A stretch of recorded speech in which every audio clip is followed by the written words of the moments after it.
Hi, sweetie. You ready for bed? Okay. Start. Okay, so tonight for your bedtime story, you picked the true story of 3 Little Pigs by a wolf. Are you done, me? Okay.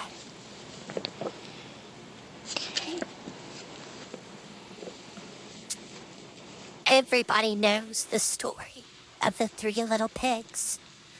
Or at least they think they do. But I'll let you in on a little secret.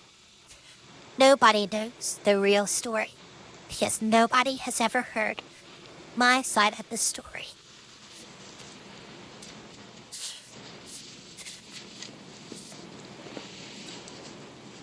You can look at the pictures and I'll read. I'm the wolf, Alexander T. Wolf. You can call me Al. I don't know how this whole big bad wolf thing started, but it's all wrong. Maybe it's because of our diet. Hey, it's not my fault wolves eat cute little animals like bunnies and sheep and pigs. That's just the way we are. If cheeseburgers were cute, folks would probably think you were big and bad too. I know you like cheeseburgers. But like I was saying, the whole big bad thing is all wrong. The real story is about a sneeze and a cup of sugar. It's a sneeze and sugar. This page says, this is the real story.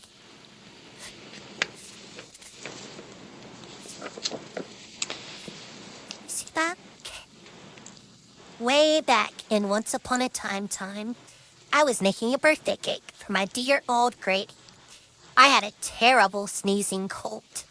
I ran out of sugar.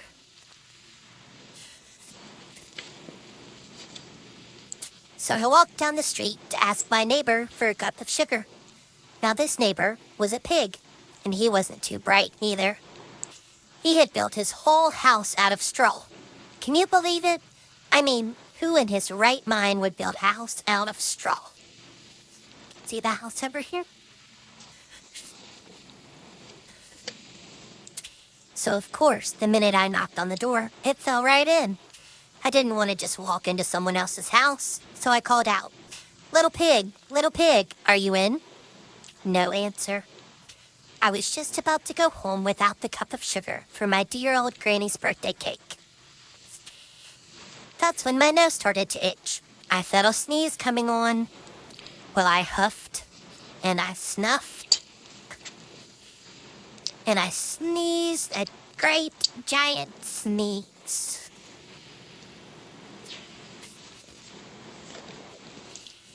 And you know what? That whole darn straw house fell in. And right in the middle of the pile of straw was the first little pig, dead as a doornail. He had been home the whole time.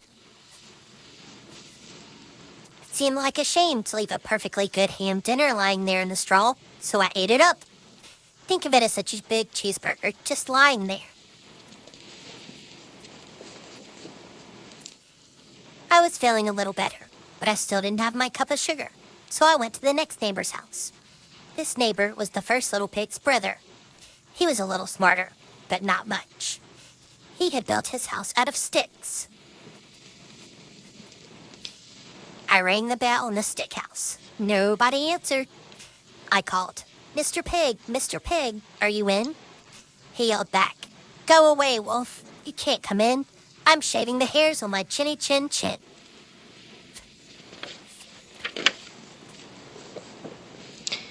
I had just grabbed the doorknob when I felt another sneeze coming on.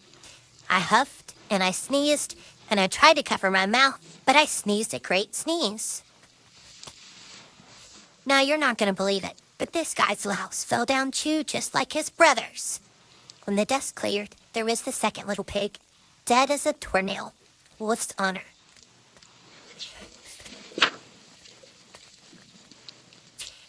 Now you know food will spoil if you just leave it out in the open, so I did the only thing there was to do.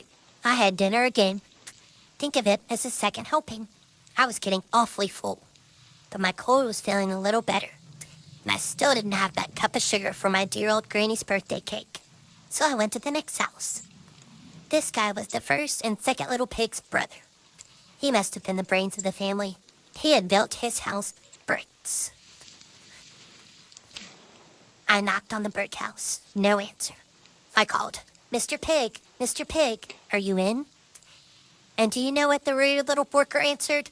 Get out of here, wolf. Don't bother me again. Talk about impolite. He probably had a whole sack full of sugar, and he wouldn't even give me one little cup for my dear sweet old granny's birthday cake. What a pig. I was just about to go home and maybe make a nice birthday card instead of a cake when I felt my cold coming on. I huffed, and I snuffed, and I sneezed once again. Then the third little pig yelled, and your old granny can sit on a pin.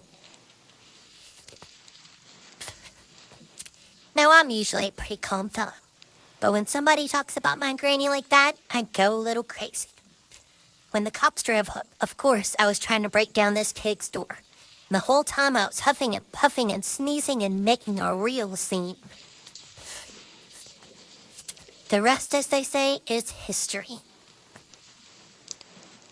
The news reporters found out about the 2 pigs I had for dinner. They figured a sick guy going to borrow a cup of sugar didn't sound very exciting. So they jazzed up the story with all of that huff and puff and blow your house down. And they made me the big bad wolf. That's it. The real story. I was frightened. But maybe you could loan me a cup of sugar.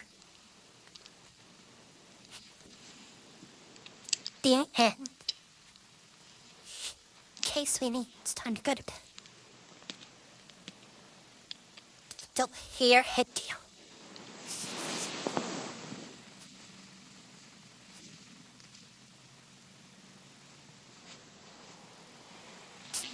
Pull the covers up.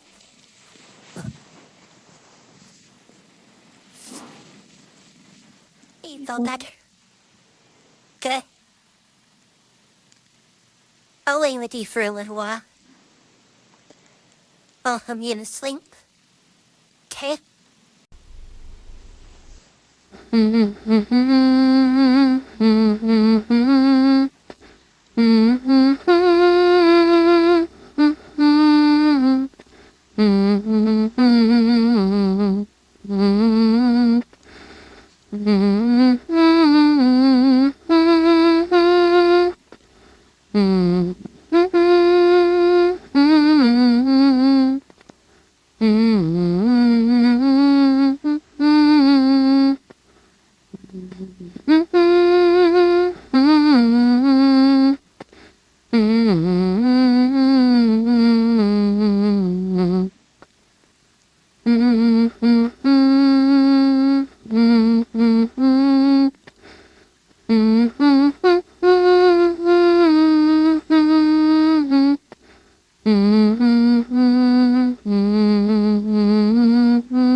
Eyes looking your head, and you had no rest. Close your eyes, little boy, and I want you to come.